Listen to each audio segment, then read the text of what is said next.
Friday, उत्तम शुक्रवार. जसं आपण मागच्या रविवारी शिकलो ना काही सणांबद्दल, काही नियम जे परमेश्वराने लावून दिले. काय आठवतंय का कोणता सण किंवा किती सण आहेत? 7 सण. कोणता सण आपण शिकलो मागच्या रविवारी? वलांडणाचा सण ना, गुड फ्रायडे. आणि जसं मी म्हटलं होतं मागच्या रविवारी की असे लोक आहेत जगामध्ये जे काही गोष्टी पाळतात ना, पण त्यांना माहिती नसतं. पिढ्यानपिढ्या त्यांचे पूर्वज ते करत आलेले आहेत. दर महिन्याला दर आठवड्याला त्यांचे काही ना काही सण असतात. पण आपण ज्या गोष्टी करतो त्या रूढी परंपरा म्हणून नाही, परंतु त्याच्या मागचं जे महत्व आहे ते समजून घेणं आपल्याला खूप गरजेचं आहे. Good Friday. काही लोक म्हणतात दुःखाचे दिवस, 40 दिवसाचे उपास. आणि आपण सर्वांनी ते उपास केले ना. आज शेवटचा आपला उपासाचा दिवस आहे आणि त्याच्या मागचं कारण काय आहे की का आपण ते करतो ते जाणून घेणं गरजेचं आहे. तर आज आपण उत्तम शुक्रवार, गुड फ्रायडे. काही लोक म्हणतात हॅपी गुड फ्रायडे. काही लोक आधी म्हणायचे की जसं मुस्लिम लोकांचा मोहरम असतो ना, त्यावेळेस ते लोक काय करतात? दुःख करतात. तसा गुड फ्रायडे. तर गुड फ्रायडे म्हणजे अरे त्यांना विश नाही करायचं. मग नंतर काळांतराने लोकांना नवीन प्रगटीकरण होत गेलं तर लोक गुड फ्रायडेच्या दिवशी काय करतात? हॅपी गुड फ्रायडे ना. पण happy it is already good.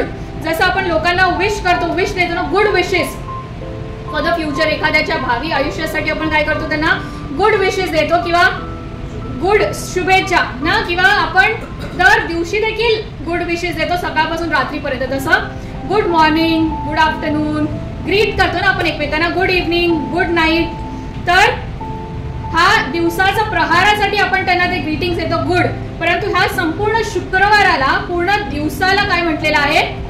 Good म्हटलेलं आहे ना. हा संपूर्ण दिवस, फक्त केवळ सकाळ, संध्याकाळ, रात्र, दुपार नाही, तर संपूर्ण दिवस काय आहे?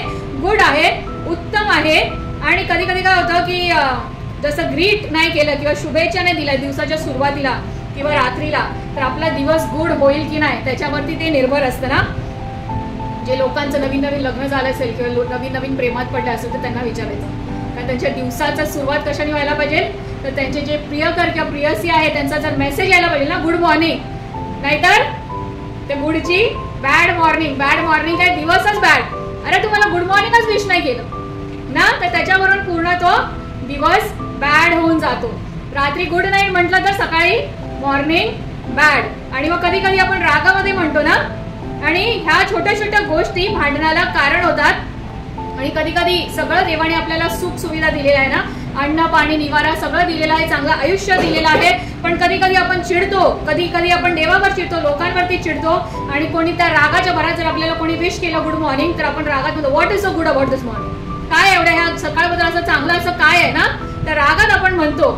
तर आजचा जो गुड फ्रायडे आहे ह्याच्याबद्दल गुड काय आहे किंवा उत्तम काय आहे, ह्याला उत्तम शुक्रवार असं का म्हटलेलं आहे ते आपण आज पवित्र शास्त्रातून बघणार आहोत. आणि जसं दादानी म्हटलं की उत्तम शुक्रवार का म्हणतात हे आपल्याला सर्वांनाच माहिती आहे. लहानपणापासूनच आपण ऐकत आलेलो उत्तम शुक्रवाराबद्दल आपल्याला सगळ्यांना माहिती आहे की येशू ख्रिस्ताने आपल्याला पापातून मुक्त केलेलं आहे आणि आपल्याला आरोग्य दिलेलं आहे. ज्या 4 गोष्टी सकाळी त्यांनी ऐकल्या त्याच्याबद्दल त्यांनी सांगितलं. मग 7 शब्दांबद्दल आपण ऐकतो ना, तर या गोष्टी कधी कधी आपल्याला आठवण करून देण्याची गरज असते. आता आपण तर सगळे चांगले विश्वासणारे आहोत. दर रविवारी आपण चर्चला येतो, देवाच्या वचनात वाढतो. पण काही लोक असे पण असतात जे ECG ख्रिश्चन असतात ना, जे फक्त ईस्टर, क्रिसमस, गुड फ्रायडे. मी पण काही काळापूर्वी अगदीच ECG नव्हती, पण भले दर रविवारी चर्चला नाही हो, पण हे 3 जे ना आपले सण मानतो, जसं आपण मागच्या रविवारी शिकलो ना, सण मानतो की ह्या 3 रविवारी तर मॅन्डेटरी आहे की आपल्याला चर्चमध्ये हजेरी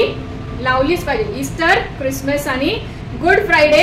अशा लोकांना या उत्तम शुक्रवाराचं महत्व माहिती करून देणं किंवा आपण पण जे लहानपणापासून ऐकत आलेलो आहे याची आठवण आपल्याला स्वतःला देखील करून देणं खूप गरजेचं आहे. जसं मागच्या वेळेस आपण वलांडणाच्या सणाबद्दल वाचलं, जो नियम जुन्या करारामध्ये देवाने मोशेला आणि इस्रायली लोकांना दिलेला आहे. तर त्यांनी काय सांगितलं? झालं आता तुम्ही बंदिवासातून सुटका झाली, आता तुम्ही सण पाळला, झालं, संपलं, एंड झालं का? नाही. काय वचन दिलंय? तुम्ही पिढ्या तुम्ही हा काय करायचा आहे? सण साजरा करायचा आहे. आणि कशातून? कोणत्या बंदिवासातून देव तुम्हाला बाहेर घेऊन आलेला आहे त्याचं तुम्ही काय करायचं आहे? स्मरण करायचं आहे, आठवण करायची आहे. त्याच्यासाठी आपण हा उत्तम शुक्रवार पाळतो. कारण जे येशू ख्रिस्ताने आपल्याला त्या पापाच्या बंधनातून सोडवलेलं आहे त्याची आपल्याला काय करायचं आहे? आठवण करायचं आहे. त्याच्या दुःख सहनाचं आपल्याला स्मरण करायचं आहे ना.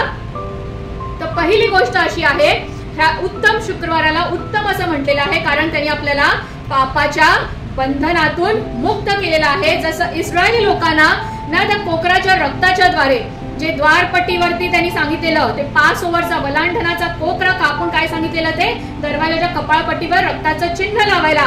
आणि ज्यावेळेस ते रक्ताचं चिन्ह तो मृत्यूचं दूत बघतो तो काय करतो, ते घर ओलांडतो.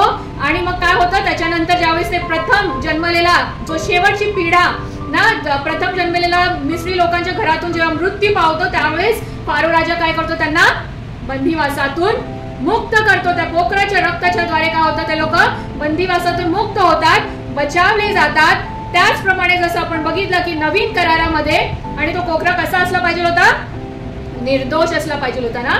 त्याच प्रकारे नवीन करारामध्ये जो वलांडणाचा कोकरा होता, जो अल्टिमेट पास ओव्हर लॅम्ब होता, तो कोण झाला, येशू ख्रिस्त झाला.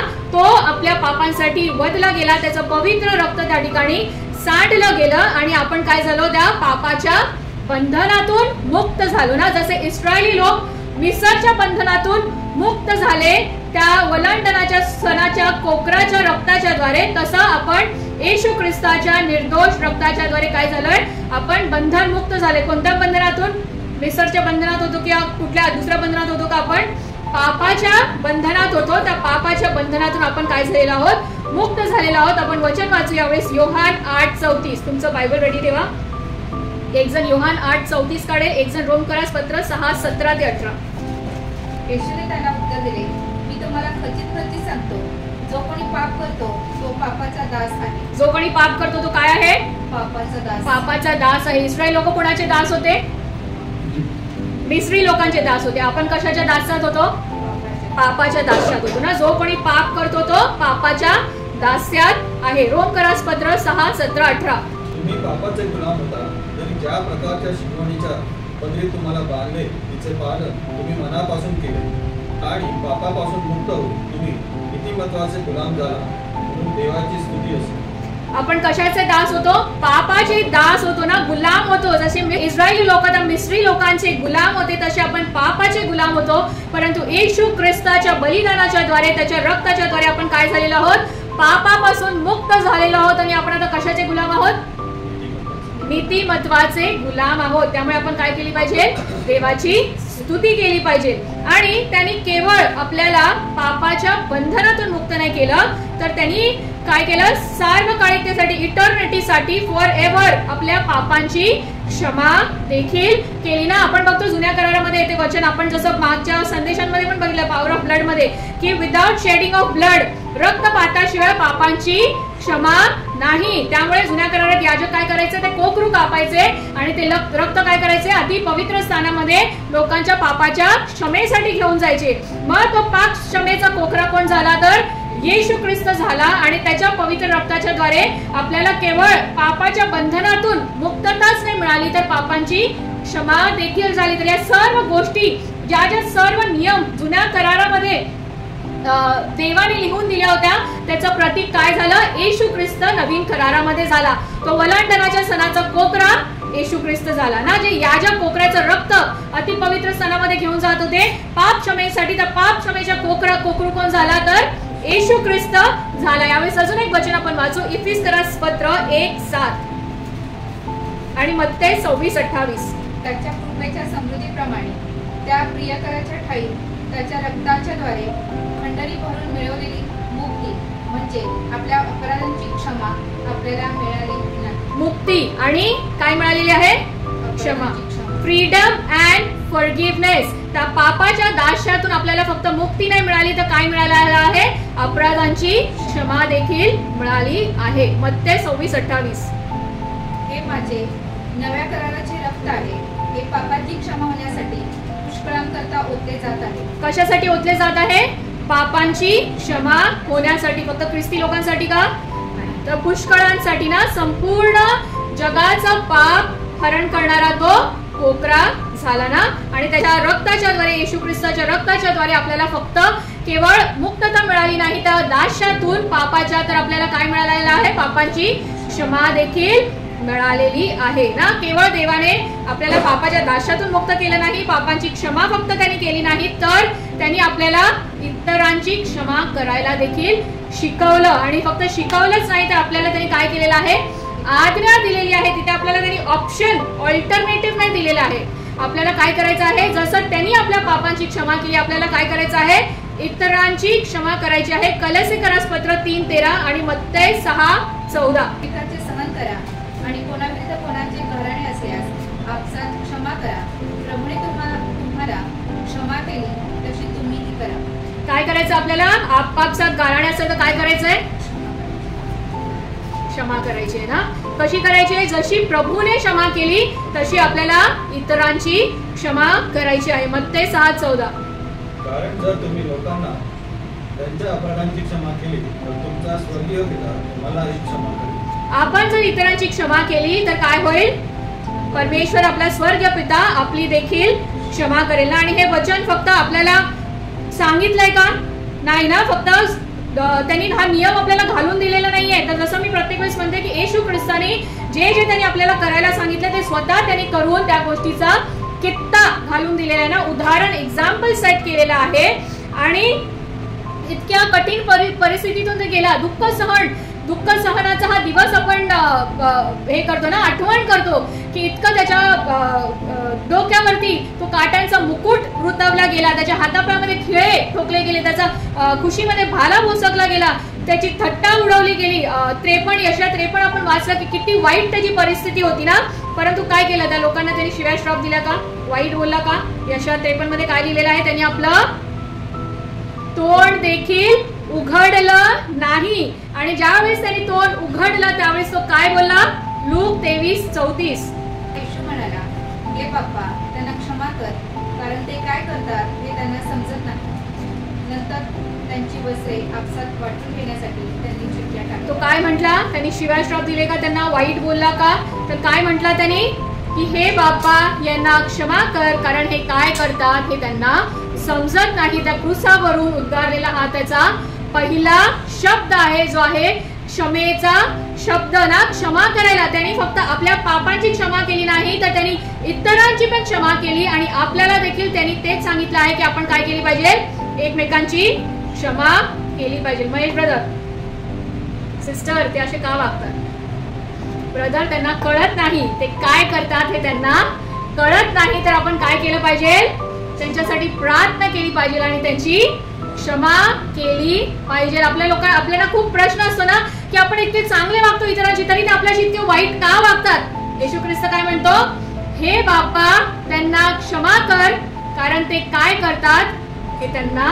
समजत नाही. तर आपण काय केलं पाहिजे, त्यांना समजत नाही पण आपल्याला समजतं ना आपण काय केलं पाहिजे. त्यांना नाही समजत त्यांनी काय केलं पाहिजे, पण आपल्याकडे देवाचं वचन आहे ना, आपल्याकडे देवाचा आत्मा आहे ना, आपल्याला देवाने सांगितलं ना काय करायचंय. त्यांना समजत नाही तर तू त्यांना क्षमा कर, त्यांच्यासाठी प्रार्थना करायची, आपल्याला त्यांना क्षमा करायचं आहे ना. देवाचं वचन प्रत्येक गोष्टीमध्ये आपल्याला स्पष्ट रीतीने उत्तर देतं की आपण काय केलं पाहिजे. दुसरी गोष्ट या ठिकाणी आपल्याला we need to have that realisation, जाणीव आपल्याला असली पाहिजे ना आपल्या पापांची. आणि कोणत्या घाणीमधून, कोणत्या त्या पापाच्या दलदलीतून, जसं मिस्री लोकांना त्या बंदिवासातून, त्या बंदिवासामध्ये होते ना, ते आक्रोश करत होते, त्या ठिकाणी गुलामगिरीमध्ये होते मिस्राच्या. आणि त्याच्यासाठी देवाने काय सांगितलंय, तुम्ही पिढ्यानपिढ्या हे सण पाळा आणि आठवण करा. ती जाणीव तुम्हाला असली पाहिजे की त्या बंदिवासातून मी तुम्हाला बाहेर आणलेला आहे. तर ती जाणीव आज आपल्याला असणं गरजेचं आहे की त्या पापाच्या दलदलीमध्ये, घाणीमध्ये आपण पडलेलो होतो आणि त्या घाणेरड्या अवस्थितीमधून येशूच्या रक्ताच्या द्वारे आपण काय केलेलं आहोत, धुतले गेलेलो आहोत, शुद्ध झालेलो आहोत. आणि जे अनंत काळची शिक्षा आपल्यावरती लोटणार होती ती येशू ख्रिस्ताने स्वतःवर घेतली, मृत्यू पत्करला आणि त्या अनंत काळच्या शिक्षेच्या बदली त्यांनी आपल्याला काय दिलं, अनंत काळचं जीवन दिलेलं आहे ना. रोमकरास पत्र 6:23 आणि मत्तय 25:46. कारण पापाचे वेतन मरण आहे, पण देवाचे कृपादान आपला प्रभू येशू ख्रिस्तामध्ये सार्वकालिक जीवन आहे. पापाचे वेतन काय आहे, मरण आहे. ते वेतन कोणी भरलं आपल्यासाठी, येशू ख्रिस्ताने भरलं. आणि त्या इटर्नल पनिशमेंट पासून तो आपल्याला कुठे घेऊन गेला, इटर्नल लाईफ मध्ये, अनंत काळच्या मृत्यूतून आपली सुटका केली आणि अनंत काळच्या जीवनामध्ये आपल्याला तो घेऊन गेला. मत्तय 25:46. ते तर सार्वकालिक शिक्षा भोगाव्यास जाते आणि नीतिमान सार्वकालिक जीवन भोगाव्यास जाते. ते सार्वकालिक शिक्षेचे पात्र कोण होते? येशू ख्रिस्त होता का? आपण होतो ना? आपण होतो त्या सार्वकालिक शिक्षेचे पात्र. तर ती सार्वकालिक शिक्षा आपल्यावर ओढवू नये म्हणून ती कोणावरती आली? तर देवाच्या पुत्राने ती पत्कारली आणि त्याच्यामुळे आपल्याला काय मिळालं? सार्वकालिक जीवन भोगण्यास आपण पात्र झालो ना. आज लोक ते सार्वकालिक जीवनासाठी, साल्वेशन, मोक्ष मिळवण्यासाठी काय काय करतात ना. लोक काय, जगिक लोकांचा काय विश्वास आहे की चांगले कर्म केल्याने आपल्याला काय मिळतं? मोक्ष मिळतो. पण आपल्या कर्माने, आपल्या चांगुलपणाने आपल्याला ते मोक्ष किंवा सार्वकालिक जीवन मिळत नाही. तर येशूच्या रक्ताच्या द्वारे, त्याच्या बलिदानाच्या द्वारे आपल्याला ते सार्वकालिक जीवन मिळालेलं आहे. तर सार्वकालिक शिक्षेस जे आपण पात्र होतो ती शिक्षा देवाच्या पुत्राने स्वतःवरती ओढवली आणि आपल्याला कशाच पात्र बनवलं आहे? तर सार्वकालिक जीवनास पात्र बनवलेलं आहे. आणि त्या ठिकाणी ते जे रिअलायझेशन होतं ते कुणाला झालं? ते आपण वाचू लूक 23:41-43. आणि हे रिअलायझेशन, ही जाणीव आपल्याला केवळ उत्तम शुक्रवारीच नाही तर आपल्याला आयुष्यभर असणं गरजेचं आहे की ज्या शिक्षेस आपण पात्र होतो, ज्या पापाच्या दलदलीत आपण होतो, ज्या अनंत काळच्या शिक्षेस आपण पात्र होतो, त्याच्यातून आपल्याला बाहेर काढून येशू ख्रिस्त आपल्याला सार्वकालिक जीवनात घेऊन आलेला आहे. ती जाणीव आपल्याला असणं गरजेचं आहे. आणि त्यावेळेस, ज्यावेळेस येशू ख्रिस्त क्रूसावरती होता, त्यावेळेस ही जाणीव कुणाला झाली तर आपल्याला माहिती आहे. ते वचन आपण वाचून लूक 23:41 आणि 41-43. आपली शिक्षा तर यथायोग्य आहे, कारण आपण आपल्या कृत्याचे योग्य फळ भोगत आहोत, परंतु त्याने काही अयोग्य केले नाही. मग तो म्हणाला, अहो येशू, आपण आपल्या राज्याधिकाराने याल तेव्हा माझी आठवण करा. तो त्याला म्हणाला, मी तुला खचित सांगतो, तू आज माझ्या बरोबर सुखलोकात असशील. येशू ख्रिस्त इथे काय म्हणतो? तू खचित आज माझ्या बरोबर सुख लोकात असशील. त्या शेवटच्या क्षणी त्या चोराचा, 2 चोरांमधून एका चोराचा उद्धार झाला, तारण झालं. कशामुळे? तर 41व्या वचनात म्हणतो की आपली शिक्षा तर यथा न्याय आहे. म्हणजे त्याला काय झालं? त्याच्या चुकांची, त्याच्या पापाची काय झालं? त्याला जाणीव झाली ना. तर ती जाणीव आपल्याला असणं गरजेचं आहे. जर आपल्याला उद्धार हवा आहे तर आपल्याला काय करायचं आहे? आपला उद्धार तर झालेला आहे येशूच्या रक्ताच्या द्वारे, पण ती जाणीव आपल्याला आयुष्यभर ठेवणं गरजेचं आहे. ज्या प्रकारे त्या चोराला तर शेवटच्या क्षणी ती जाणीव झाली आणि त्या ठिकाणी त्याचा उद्धार झाला. आणि येशू ख्रिस्त त्यावेळेस म्हणतो की तू खचित, मी तुला खचित सांगतो, आज तू माझबरोबर सुखलोकात असशील. तर आजचा हा उत्तम शुक्रवार का आहे? तर त्यांनी आपल्याला फ्रीडम दिलेला आहे पापाच्या बंधनातून. आपल्याला पापांची क्षमा केलेली आहे, ज्याची जाणीव आपल्याला असणं गरजेचं आहे. आणि दुसरी गोष्ट आहे की त्यांनी काय केलेलं आहे? हा शुक्रवार उत्तम आहे कारण he has done the restoration, पुनर्स्थापित. जे तुटलेली बंधनं होती ती त्यांनी पुनर्स्थापित केली. हे बंधन कुठे तुटलं होतं?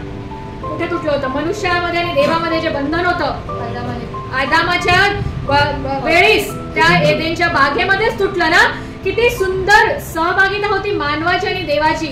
आदामाला डायरेक्ट ऍक्सेस होता. जसं आपण समोरासमोर बसलो आहोत, एकमेकांशी बोलत आहोत, तसा देव आदामाबरोबर बोलत होता. परंतु काय झालं? पापामुळे ते बंधन जे आहे, ती सहभागिता जी आहे ती तुटली गेली ना. It got tampered. ती खराब झाली ती सहभागिता, त्यामुळे ती तुटली गेली. आणि येशूच्या रक्ताद्वारे काय झालं? ती सहभागिता काय झालं? ती पुन्हा प्रस्थापित झाली ना. आणि जसं आपण मागच्या एका संदेशात पण बघितलं की जसं याजक लोक त्या कोकराचं रक्त कशासाठी देत होते? पवित्र स्थानामध्ये तर पापांच्या क्षमेसाठी देत होते ना. पापाची क्षमा होत होती, परंतु हे तुटलेलं बंधन प्रस्थापित होत होतं का? नाही. वर्षानुवर्ष ते पाप करत होते, हे कोकरा कापत होते, पापांची क्षमा होत होती, परंतु देवाचं आणि मानवाचं जे तुटलेलं बंधन होतं त्या कोकराच्या रक्ताच्या द्वारे पुनर्स्थापित होत नव्हतं. तर हे कशाच्या द्वारे झालं? तर केवळ त्याच्या एकुलत्या एक पुत्राच्या रक्ताच्या द्वारे हे जे तुटलेलं बंधन होतं, ही जी सहभागिता होती ती काय झाली? रिस्टोर झाली, पुनर्स्थापित झाली. आणि त्यामुळे आता यापुढे त्या याजकाला लोकांच्या पापाच्या क्षमेसाठी त्या कोकराचं रक्त घेऊन अतिपवित्र स्थानात जाण्याची गरज नव्हती. आणि त्यावेळेस काय झालं? मार्क 15:38, मार्क याचा 15वा अध्याय आणि 38वा वचन. तो पडदा होता ना अतिपवित्र स्थानामध्ये आणि लोकांमध्ये, आणि त्या अतिपवित्र स्थानामध्ये कुणाला एंट्री होती, कुणाला ऍक्सेस होता? आधी आदामाला डायरेक्ट ऍक्सेस होता, पण त्याच्यानंतर पापामुळे काय झालं, तो सहभागी सर्वांनी पाप केला आहे, ते देवाच्या गौरवाला अंतरले आहेत ना. तो अंतर कशामुळे होता, तो कसा होता, तो अंतर त्या पडद्याच्या द्वारे होता, आणि त्या अंतराच्या पलीकडे फक्त महायाजकाला जाण्याची अनुमती होती. आणि मार्क 15:38 मध्ये काय झालं, तेव्हा पवित्र स्थानातील पडदा वरपासून खालपर्यंत काय झालं, तो ते जे व्हील होतं, जो पडदा होता ना, ते जे अंतर होतं मानवामध्ये आणि देवामध्ये, तो पडदा जो आहे तो कसा फाटला, वर पासून खालपर्यंत दुभागला. कशामुळे? येशू ख्रिस्ताच्या बलिदानामुळे, कोकराच्या रक्तामुळे नाही. कोकराच्या रक्ताने केवळ काय होत होतं, पाप क्षमा होत होती, परंतु येशूच्या रक्ताच्या द्वारे that relationship between human and man God restored. आदामाच्या पापामुळे देवाचा आणि मानवाचा जे रिलेशनशिप होते, ती सहभागिता कशी झाली होती, अशी झाली होती ना, क्रॉस झाली होती. म्हणजे this is also called cross and this is also called cross ना. ती अशी क्रॉस झाली, अशी चौकडी जी आपण मारतो, कॅन्सल जे करतो ना, अशी झाली होती ती सहभागिता. परंतु येशू ख्रिस्ताच्या त्या क्रूसावर जाण्याच्या द्वारे ती सहभागिता काय झाली, रिस्टोर झाली ना. देवामधलं आणि मानवामधला संबंध काय झाला, तर त्या क्रूसाच्या द्वारे, येशूच्या बलिदानाच्या द्वारे God restore. So this Friday is called good Friday, किंवा हा उत्तम शुक्रवार आपण पाळतो, कारण आपलं जे देवाबरोबरचं नातं होतं ते येशू ख्रिस्ताच्या बलिदानाच्या द्वारे पुनर्स्थापित झालं ना. आणि केवळ ते जुनं तुटलेलं नातंच पुनर्स्थापित नाही झालं, तर येशू ख्रिस्त काय करतो, तर नवीन संबंध देखील जोडतो, नवीन संबंधाच्या देखील स्थापना करतो. देवाची इच्छा नाही की आपण एकटं राहावं ना. जसं आदामासाठी त्यांनी सहचारणी बनवली, तर त्याची इच्छा नाही. तो काय, त्याचं वचन काय सांगतो, तो अनाथ आणि विधवांचा कैवारी आहे. यावेळेस आपण वचन वाचू, योहान 19:26-27. मग येशूने आपल्या आईला व ज्या शिष्यावर त्याची प्रीती होती त्याला जवळ उभे राहिलेले पाहून आईला म्हटले, बाई पहा, हा तुझा मुलगा. मग त्याने त्या शिष्याला म्हटले, पहा, ही तुझी आई. आणि त्यावेळेपासून त्या शिष्याने तिला आपल्या घरी ठेवून घेतले. येशूची आई मरिया, मरियाबद्दल आपल्याला सगळ्यांना माहिती, येशू ख्रिस्त तिचा एकच पुत्र होता का, त्याला दुसरे भावंड पण होते ना. परंतु योहान, ज्याच्यावर येशूची प्रीती होती, ज्याच्या हृदयाजवळचा होता, येशू ख्रिस्ताचा ज्याच्यावरती विश्वास होता, त्याला त्यांनी काय केलं, आपली आई त्याला सरेंडर केली, आणि त्यांनी काय सांगितलं की ही तुझी आई आहे. आणि मरियेला सांगितलं, बाई हा तुझा मुलगा आहे ना. तर केवळ त्यांनी देवाचं आणि मानवाचाच फक्त संबंध रिस्टोर नाही केला, तर मानवामध्ये देखील काय केलं, नवीन जे रिलेशनशिप आहे ते प्रस्थापित, नवीन संबंध त्यांनी प्रस्थापित या ठिकाणी केलेला आहे ना. So what is good about this Friday. Next आहे एक्सेप्टन्स, स्वीकार करणं ना, एक्सेप्टन्स. आपण सर्व रिजेक्शन, नकार, लोक आपल्याला नकारतात ना, नाकारणं ना, रिजेक्शन आपण आयुष्याच्या प्रत्येक पातळीवर प्रत्येक जण रिजेक्शन प्रत्येकाला सहन करावा लागतो. कधी कधी गर्भामध्येच लेकरू जन्माच्या आधीच आई काय करते, रिजेक्ट करते की मला हे बाळ नकोय. ज्या ठिकाणी, आणि हे खरं आहे ही गोष्ट, तुमच्या देखील संपर्कात असे काही लोक आले असतील. आणि माझा एक मित्र होता, त्यांनी मला सांगितलं की त्याची जी आई होती, तिला त्याच्या वडिलांशी नातं तोडायचं होतं आणि दुसऱ्या माणसाबरोबर तिला लग्न करायचं होतं, आणि त्यावेळेस तो तिच्या गर्भामध्ये होता, तर ते बाळ तिला नको होतं. त्यामुळे प्रत्येक प्रयत्न तिने केले की तो गर्भातच मरून जावा. त्याचा जन्म झाला, मुलगा आहे का मुलगी हे पण त्याला माहिती नव्हतं. काही काही वेळेस मुलगी जन्माला आली का तर आई वडील नाकारतात की आम्हाला मुलगी नको होती, मुलगा हवा होता. तर ह्या ठिकाणी तर तो मुलगा जन्माला आला, तरी पण त्या आईने त्याच्याकडे लक्ष नाही दिलं, त्या तान्ह्या बाळाला सोडून ती पळून गेली. त्याला काय केलं, तिने नाकारलं ना. आणि कधी कधी आई वडील आपल्याला नाकारतात, आपले भावंड आपल्याला नाकारतात. लग्नाच्या बाबतीत तर प्रत्येकानेच अनुभव घेतला असेल ना. कधीच पटकन अगदी होतं, क्वचित कधी कधी प्रेम होतं आणि जुळून येतं, पण अगदीच एकाच ह्याच्यामध्ये, एकाच प्रपोजल मध्ये जुळून येत नाही ना. भरपूर असे एकमेक, कधी समोरचा पार्टी आपल्याला नाकारतो, कधी आपण समोरच्या पार्टीला नाकारतो है ना. तर त्या नाकारातून, त्या नाकाराच्या अनुभवातून आपल्या प्रत्येकांना जावं लागतं. कामाच्या ठिकाणी कधी आपले मित्र आपल्याला नाकारतात ना, तर हा नाकाराचा जो अनुभव आहे हा आपल्या सर्वांना आयुष्यामध्ये कधी ना कधी तर घ्यावाच लागतो. यशया 39:15 पोटच्या मुळाची करुणा येणार नाही, एवढा तिला आपल्या तान्ह्या बाळाचा विसर पडेल काय? कदाचित स्त्रियांना विसर पडेल, पण मी तुला विसरणार नाही ना. आणि हे केवळ वचन त्यांनी लिहिण्यासाठी लिहिलेलं नाही, ह्या गोष्टी आपण जगात आज बघतो. जसं मी आज तुम्हाला उदाहरण दिलेलं आहे ना, आया माता देखील आपल्या तान्ह्या बाळाला त्यांची विसर पडते, त्याचा नाकार ते करू शकतात, त्याला सोडून ते जाऊ शकतात, परंतु आपला परमेश्वर आपल्याला म्हणतो की मी तुला विसरणार नाही. आणि हे केवळ त्यांनी म्हणायला म्हटलेलं नाहीये, कारण त्या रिजेक्शनचा अनुभव, त्या नाकाराचा अनुभव येशू ख्रिस्ताने स्वतः घेतला ना. ज्या ज्या गोष्टी त्यांनी आपल्याला करायला सांगितल्यात, आपल्याला कधी कधी कठीण वाटतं ना, पण ह्या सर्व गोष्टींचा किट्टा येशू ख्रिस्ताने स्वतः घालून दिलेला आहे. स्वतः तो त्या सर्व अनुभवातून गेलेला आहे. त्याच्या जवळच्या शिष्यांनी, आणि हे नाकारणारे लोक लांबचे नसतात, आपल्या जवळचेच कुटुंबातीलच असतात. येशू ख्रिस्ताला कोण नाकारतं? पेत्र. कितींदा नाकारतो? एकदा नाहीतर 3दा नाकारतो ना. तर ते नाकारण्याचं, ते रिजेक्शनचं जे पेन आहे ते येशू ख्रिस्ताने स्वतः अनुभवलंय ना. यशया 53 आपण वाचलं, त्याचं 3रं वचन आपण पुन्हा वाचू. तुच्छ मानलेला, मनुष्याने टाकलेला, क्लेशाने व्यापलेला व व्याधीशी परिचित असलेला असा तो पुरुष पाहून लोक तोंडे फिरले व त्याला तुच्छ लेखले, आणि त्याला आम्ही मानले आहे. तर या ठिकाणी काय केलेलं आहे? त्याला तुच्छ लेखलं ना. जसं आपण म्हणतो की वाळीत घ्यायला, तर आपण कधी कधी आई वडील म्हणतात, अरे हा तर काय ऐकत नाही, ह्याला आम्ही वाळीत टाकलेलं आहे ना. पण देवाने आपल्याला वाळीत टाकलेलं नाही, तर त्यांनी काय केलेलं? आपला स्वीकार केलेला आहे. आणि येशू ख्रिस्ताने केवळ लोकांचा नाकार या ठिकाणी सहन नाही केला. पेत्राने तर त्याला नाकारलं, पण त्याच्या स्वर्गीय पित्याने देखील त्याला नाकारलं. पण त्याच्या मागे त्याचा उद्देश वेगळा होता. त्याच्या स्वर्गीय पित्याने त्याला का नाकारलं? त्याच्या चुकांमुळे नाकारलं का? त्याच्या चुकांमुळे त्याला वाईट टाकलं का? नाही. का? तर आपल्यासाठी तो त्याने काय झालं? तो पाप झाला. आणि त्यामुळे पिता जो आहे तो इतका पवित्र आहे की तो त्या पापाकडे बघू शकत नव्हता. त्यामुळे त्याने काय केलं? आपलं तोंड त्याच्या पुत्रापासून फिरवलं. आणि आपण कल्पना नाही करू शकत की कोणत्या वेदनेतून त्यावेळेस येशू ख्रिस्त गेला असेल ना. लोक ज्यावेळेस आपल्याला नाकारतात, आपल्याला किती त्रास होतो ना. या ठिकाणी त्याची काही चूक नसताना, येशू ख्रिस्ताची काहीही चूक नसताना आपल्या पापांसाठी त्याच्या स्वर्गीय पित्याने त्याला काय केलं? काही क्षणासाठी का असेना, पण त्यांनी त्याला नाकारलं. मार्क 15वा अध्याय आणि 34वं वचन.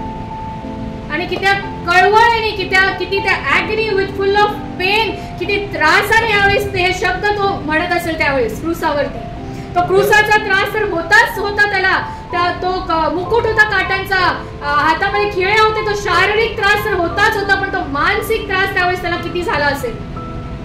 9व्या तासाला येशू मोठ्याने आरोळी मारून बोलला, एलोई एलोई लमा सबक्तनी, म्हणजे माझ्या देवा तू माझा त्याग का केला. आणि तो आपल्या पित्याला म्हणतो, काय म्हणतो? की माझ्या देवा तू माझा त्याग का केलास. आणि ते दुःख जे होतं, ते रिजेक्शनचं दुःख जे होतं ते त्यांनी सहन केलं. त्यामुळे त्यांनी आपल्याला ते एक्सेप्टन्सचं अश्युरन्स दिलेलं आहे. इब्री लोकास पत्र 13:5. कारण ते दुःख काय आहे नाकारलं जाण्याचं, हे त्यांनी स्वतः अनुभव घेतला होता त्याचा. तुमची वागणूक द्रव्य लोभावाची नसावी, जवळ आहे तेवढ्यात तुम्ही तृप्त असावे, कारण त्याने स्वतः म्हटले आहे, मी तुला सोडून जाणार नाही व तुला टाकणार नाही. येशू ख्रिस्त या ठिकाणी आपल्याला काय आश्वासन देतो, काय अभिवचन देतो? की मी तुला सोडून जाणार नाही व टाकणार नाही. तुला जन्म देणारी आई तुला विसरू शकेल, तुझे भावंड, तुझे मित्र मैत्रिणी तुला विसरतील ना, परंतु तो म्हणतो की मी तुला कधीही सोडणार नाही व टाकणार नाही, मी तुला कधीही विसरणार नाही. हे अभिवचन त्यांनी दिलेलं आहे. कारण ते एकटेपणाचा किंवा ते नाकारण्यात जाण्याचा त्रास काय असतो हे स्वतः येशू ख्रिस्ताने त्या क्रूसावरती अनुभवला होता ना. पुढची गोष्ट, गरमीचं वातावरण आहे ना, उष्णता वाढत आहेत. आपण काय केलं पाहिजे?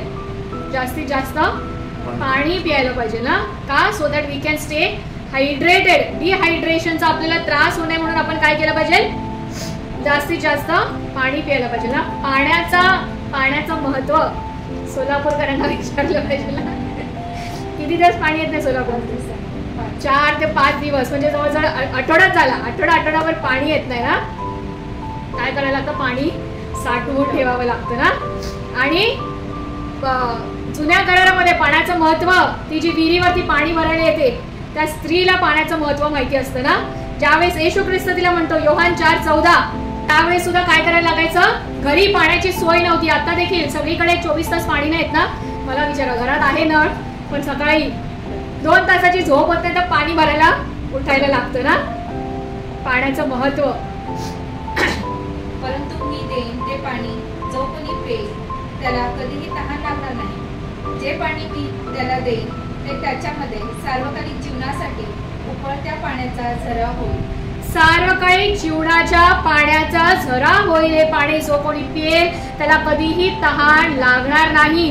ती स्त्री जी येते त्या ठिकाणी तिला काय करावं लागतं? खूप कष्ट घेऊन, खूप उन्हात तानामध्ये ते पाणी भरण्यासाठी चालत यावं लागतं. त्यावेळेस येशू ख्रिस्त तिला म्हणतो की मी जे तुला पाणी देईन त्याच्याने तुला तहान लागणार नाही. हा सार्वकालिक जीवनाचा झरा आहे. आणि ती लगबगीने काय म्हणते पुढे जर आपण वाचो, हे काय आहे? कसलं पाणी? हे मला तू दे, आत्ताच्या आत्ता दे. म्हणजे काय होईल? मला या एवढे कष्ट घेऊन या विहिरीवरती पाणी भरायला यायला लागणार नाही. कोण आहे ते सार्वकालिक जीवनाचा झरा? येशू ख्रिस्त स्वतः आहे. तो स्वतः जीवनाचा झरा आहे. आणि योहान 19:28 मध्ये तो म्हणतो, यानंतर आता सर्व पूर्ण झाले आहे हे जाणून येशूने शास्त्रलेख पूर्ण व्हावा म्हणून मला तहान लागली आहे असे म्हटले. तो जीवनाचा झरा असताना देखील त्याला तहान लागली ना. आज आपल्याला पण तहान लागते ना. पाण्याची तर लागते. आत्ताच लागलेली आहे मला ऑलरेडी ओरडून बोलून. पण अजून पण काही गोष्टीची तहान लोकांना लागते ना. पैशाची तहान लागते ना. प्रेस्टीज, अभिमानाची ना, आदराची तहान लागते. हे हवंय, ते हवं, पैसा हवाय, प्रेस्टीज हवंय ना, प्रतिष्ठा हवी आहे, आदर हवा. या गोष्टींची आपल्याला तहान लागलेली असते. येशू ख्रिस्ताला तहान लागली ती आपली ही तहान भागवण्यासाठी नाही, तर मत्ते 5:6 मध्ये तो काय म्हणतो? आपली कोणती तहान आणि भूक तो भागवणार आहे? तो जीवनाचा झरा आहे ना. आणि ते जे पाणी जो पिएल त्याला कधीही तहान लागणार नाही. कोणती तहान ती आपली भागवणार आहे? मत्ते 5:6. जे नीतिमत्वाची भुकेलेले व तहानेलेले ते धन्य, कारण ते तृप्त होतील. कशाचे तहानेले? नीतिमत्वाचे तहानेले व भुकेले आहेत ते तृप्त होतील. तर आज आपल्याला आत्मपरीक्षण करण्याची गरज आहे की आपल्याला कशाची तहान भूक लागलेली आहे? पैशाची, प्रतिष्ठेची, आदराची, जगिक गोष्टीची की नीतिमत्वेची ना. नीतिमत्वेची जर आपल्याला तहान लागलेली आहे तर देव काय म्हणतो? ते तृप्त होतील, ते तृप्त करण्यात येतील. आणि येशू ख्रिस्ताने काय केले? सर्व जे नियम होते ना त्याच्याविषयी लिहिलेले जुन्या करारामध्ये, जसं मागच्या वेळेस पण आपण म्हटलं की नियमशास्त्र जे आहे ते तंतोतंत येशू ख्रिस्ताने पाळले. आणि तो नियमशास्त्र मत्ते 5:14, नियमशास्त्र किंवा संदेशांचा ग्रंथ रद्द करण्यास मी आलो आहे असे समजू नका. मी रद्द करण्यास नव्हे तर पूर्ण करण्यास आलेलो आहे. येशू ख्रिस्ताच्या जन्मापासून मृत्यूपर्यंतचा प्रत्येक जो नियम किंवा ग्रंथ आहे किंवा भविष्यवाणी आहे ते जुन्या करारामध्ये लिहिलेलं आहे. यशया 53 जे आपण वाचलं, यशयाने ज्यावेळेस ते लिहिलेलं वचन त्यावेळेस येशू ख्रिस्ताचा जन्म पण झाला नव्हता, पण त्यांनी कशाच्या बाबतीत भविष्यवाणी केली? त्याच्या मृत्यूच्या बाबतीत भविष्यवाणी केली. तर त्याच्या जन्माची, त्याच्या मृत्यूची आणि त्याच्या परत येण्याच्या भविष्यवाण्या जुन्या करारामध्ये करून ठेवलेल्या आहेत. आणि त्या सर्व नियम, त्या सर्व भविष्यवाण्या त्याच्या परत येण्याच्या परिपूर्ण होणं अजून बाकी आहे. परंतु त्याच्या जन्मापासूनच्या त्याच्या मृत्यूपर्यंतच्या सर्व भविष्यवाण्या आणि जे जे नियम देवाने इस्रायली लोकांसाठी करून ठेवलेले आहेत ते सर्व त्यांनी काय केलं? परिपूर्ण केलं. यावेळेस आपण वाचू योहान 19:30. येशूने आप घेतल्यानंतर पूर्ण झाले आहे असे म्हटले आणि मस्तक लावून आपला आत्मा समर्पण केला. काय झालेलं आहे? पूर्ण झालेला आहे. जे देवाने इस्रायली लोकांसाठी नियम लावून दिलेले ते सर्व नियम येशू ख्रिस्ताने पूर्ण केले. जे कामगिरी पित्याने येशू ख्रिस्तावर दिलेली ती पूर्ण झाली. सर्व भविष्यवाण्या जन्मापासून जे मृत्यूपर्यंत जे येशू ख्रिस्ताबद्दल लिहिलेल्या होत्या त्या पूर्ण झाल्या. नाव no more slaughtering of the lamb. आता कोकरा पुन्हा कापण्याची गरज नाही, पुन्हा रक्त सांडण्याची गरज नाही, आपल्याला तो नकार सहन करण्याची गरज नाही, त्या बंदिवासामध्ये पापाच्या राहण्याची गरज नाही. आपण काय झालेलो आहोत? बंधनातून, पापाच्या बंधनातून मुक्त झालेलो आहोत, त्या पापाच्या कर्जातून मुक्त झालेलो आहोत. आपल्या त्या पापाचं वेतन जे मरण आहे ते कोणी भरलेलं आहे? खंडणी भरून येशू ख्रिस्ताने त्याच्या रक्ताच्या द्वारे आपल्याला काय केलेलं आहे? मुक्त केलेलं आहे, आपल्याला कर्जातून मुक्त केलेलं आहे ना. ही पेड द अल्टिमेट प्राइस. आणि शेवटी काय होतं? सरेंडर ना, आत्मसमर्पण. लूक 23:46. सर्व पूर्ण झाल्यावरती काय करतो तो? सर्व त्यांनी दिलेली कामगिरी, जसं पाऊल म्हणतो मी आपली धाव संपवली आहे. कधी संपवली आहे? त्याला जे कार्य करायचं होतं ते केल्यानंतर तो म्हणतो की माझी धाव मी आता संपवली आहे. नाव आहे सरेंडर. नाव मी माझं काय करतो? आत्मसमर्पण करतो. लूक 23:46. तेव्हा येशू उच्च स्वराने ओरडून म्हणाला, हे बाप्पा, मी आपला आत्मा तुझ्या हाती सोडून देतो. असे बोलून त्यांनी प्राण सोडला. त्यांनी काय केला? आपला आत्मा जो आहे आपल्या पित्याच्या हाती सोपवून दिला आणि आपला प्राण सोडला. त्याच प्रकारे आपण आपलं आयुष्य जे आहे, आपला जीव, प्राण, आत्मा, शरीर त्याच्या सुरक्षित हातामध्ये आपण काय केलं पाहिजे? समर्पित केलं पाहिजे. So what is good about this Friday? आजच्या उत्तम शुक्रवाराबद्दल उत्तम काय आहे की आपण पापी असतानाच ख्रिस्त आपल्यासाठी मरण पावला. आजच्या गुड फ्रायडे बद्दल गुड काय आहे? उत्तम काय आहे? तर लाखेसारखे लाल असणारे आपले पातके त्यांनी बर्फासारखे शुभ्र केले. आजच्या उत्तम शुक्रवाराबद्दल उत्तम काय आहे? तर पूर्व जितके पश्चिमेपासून दूर आहे तितके आपले पातके त्यांनी आपल्यापासून दूर केलेले आहेत. आजच्या उत्तम शुक्रवाराबद्दल उत्तम काय आहे? तर पित्याबरोबरचा आपला जो संबंध आहे तो पुनर्प्रस्थापित झालेला आहे. Now we have direct access to God the Father. जो तो मधला पडदा होता, जो अंतर होता, तो नाहीसा झालेला आहे. आजच्या उत्तम शुक्रवाराबद्दल उत्तम काय आहे? तर त्याच्या शरीरावर बसलेल्या फटक्याने आपल्याला आरोग्य प्राप्त झालेला आहे. आजच्या उत्तम शुक्रवाराबद्दल उत्तम काय आहे? तर त्या पापाच्या बंधनातून आपण मुक्त झालेलो आहोत.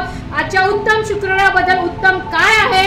आपण श्रापित नाही आहोत, तर काय आहोत? आशीर्वादित आहोत. आजच्या उत्तम शुक्रवाराबद्दल उत्तम काय आहे? तर आपण नियमाच्या अधीन नाही आहोत, तर अनुग्रहाच्या अधीन आहोत. आजच्या उत्तम शुक्रवाराबद्दल उत्तम काय आहे?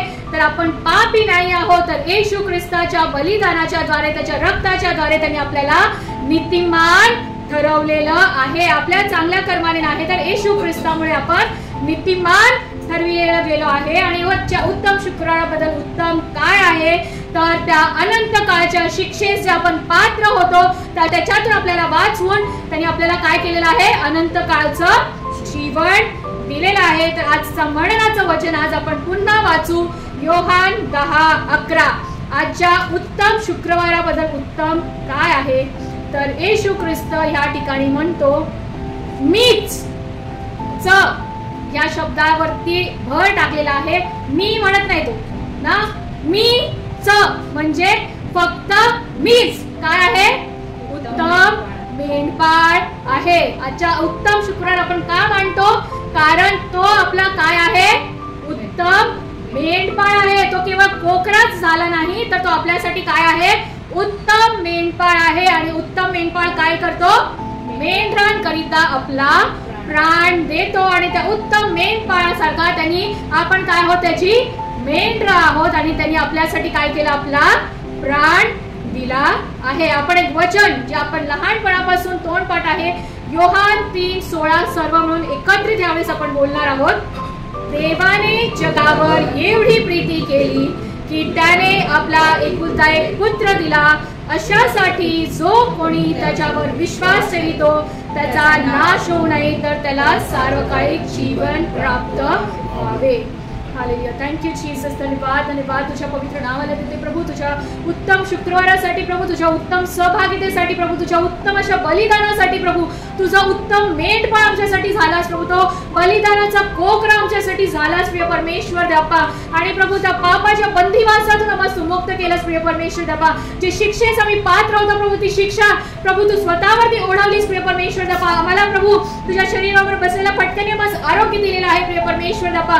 प्रभू या सर्व तुझ्या दुःख सहनासाठी आम्ही किती तुला धन्यवाद द्यावे ते थोडके आहे प्रिय परमेश्वर देवा. आम्ही केवळ तुला धन्यवाद आणि धन्यवादच देतो प्रभू, तुझी स्तुती करतो प्रिय परमेश्वर देवा. प्रभू आज तुझ्या त्या दुःख सहनाची आठवण करत असताना प्रभू तुझ्या पवित्र मेजामध्ये भाग घेण्यासाठी प्रभू आमच्या अंतःकरणाची तयारी तू कर प्रिय परमेश्वर देवा. ती जाणीव, ते रिअलायझेशन आमच्यामध्ये असू दे प्रिय परमेश्वर देवा. ती तू कोणत्या कठीण प्रसंगातून गेलास प्रिय परमेश्वर देवा, तो नाकार तू आमच्यासाठी सहन केलास प्रिय परमेश्वर देवा. आणि प्रभू आमचं आणि पित्याचं नातं पुन्हा प्रस्थापित करण्यासाठी प्रिय परमेश्वर देवा तू आपलं शरीर मोडलास प्रिय परमेश्वर देवा, तुझं रक्त सांडलास प्रिय परमेश्वर देवा. तुझ्या त्या महान बलिदानाची आठवण करून प्रभू तुझ्या मेजामध्ये प्रभू पावित्र्याने सहभागी घेण्यास तू आम्हाला सहाय्याने मदत कर प्रभू. आमच्या सर्वांच्या पापांची आम्हाला तू क्षमा कर प्रिय परमेश्वर देवा. पश्चातापी अंतःकरणाने आज आम्ही तुझ्याजवळ येतो प्रिय परमेश्वर देवा. आणि तुझ्या पवित्र मेजामध्ये पावित्र्याने आणि पश्चातापी अंतःकरणाने सहभागी घेण्यास प्रभू आमच्या अंतःकरणाची तयारी तू कर. त्यावेळेस आपण स्तब्ध राहू 2 मिनिटं आणि पश्चातापाची प्रार्थना करू प्रभूच्या मेजामध्ये जाण्याआधी.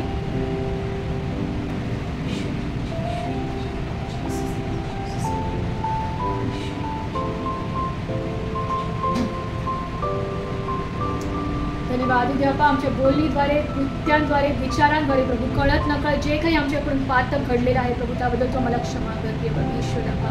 प्रभू ही जी भाकर आहे प्रभू आणि हा जो प्याला आहे प्रभू येशू ख्रिस्ताच्या नावामध्ये तो तू आशीर्वादित कर प्रिय परमेश्वर देवा. आणि प्रभू त्याचं महत्त्व समजून प्रिय परमेश्वर देवा, त्याचं गांभीर्य समजून आम्ही त्याच्यामध्ये सहभागी घेण्यास तुम्हाला सहाय्य मदत करतो प्रभू. या सर्व विधीसाठी, याच्या वचनासाठी, तुझ्या बलिदानासाठी, तुझं एकुलता एक पुत्र आमच्यासाठी दिलास प्रभू, त्याबद्दल आम्हाला धन्यवाद देते. आणि प्रार्थना तुझा एकुलता एक पुत्र येशू ख्रिस्ताच्या पवित्र नावात ते भोजन करीत असता येशूने भाकर घेऊन व आशीर्वाद देऊन ती मोडली आणि त्यांना देऊन म्हटले, घ्या, खा, हे माझे शरीर आहे. आणि त्याने प्याला घेतला व उपकार स्तुती करून त्यांना दिला आणि ते सर्वजण त्यातून प्याले. तो त्यांना म्हणाला, हे नवीन करार प्रस्थापित करणारे माझे रक्त आहे, हे पुष्कळांकरिता ओतले जात आहे.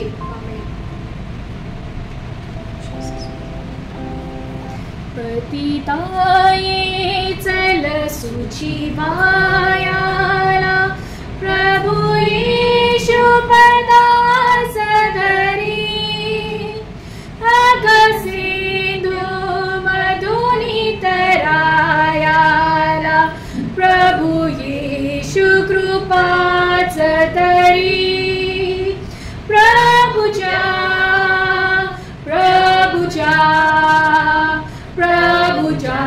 धर पंद्यपदा जगदुद्धारक गुरु राजांच्या नदुजा पद मुक्तिपदा. येशू ख्रिस्त जो आमचा उत्तम मेंढपाळ आहे, जे शरीर त्यांनी आमच्या पापांसाठी मोडलं, त्याची आठवण करून या भाकरीमध्ये आपण सहभागी होऊ. येशूचं पवित्र रक्त जे आजच्या उत्तम शुक्रवारी पुष्कळांकरिता ओतलं गेलेलं आहे आणि ज्याच्याद्वारे आपण त्या पापाच्या बंधनातून मुक्त झालेलो आहोत, शुद्ध झालेलो आहोत, याचं स्मरण करून आपण यात सहभागी होऊ.